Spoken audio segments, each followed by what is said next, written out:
अब गुरु कैसा हो, गुरु जी के बारे में हमारे सद्ग्रंथ भी बहुत से प्रमाण बताते हैं। गुरु पूर्ण हो वो कैसा हो। परमेश्वर ने कबीर सागर में जीव धर्मबोध के अंदर 1960 पृष्ठ पे लिखा है, गुरु के लक्षण 4 बखाना। गुरु जो होगा वास्तव में उसके 4 लक्षण बताता हूं।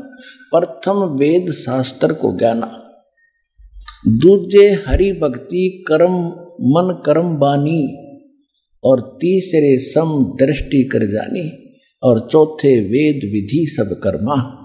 ये 4 गुरु गुण जानो मर्मा। ओए है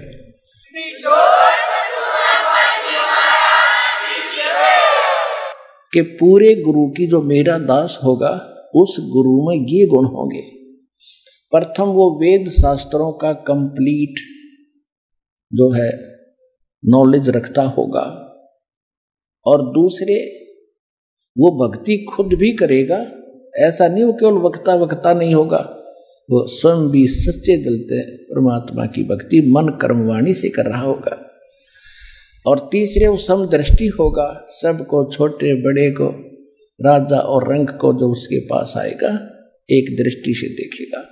एक जैसा व्यवहार होगा, एक जैसा आहार होगा, एक जैसा खाना और बैठना उठना होगा। और चौथे वेद विधि सब कर्मा, उसके सभी कर्म वेद विधि की तरह होंगे, जो वेदों में वर्णित है यानी सदग्रंथों में उसके अनुकूल हो।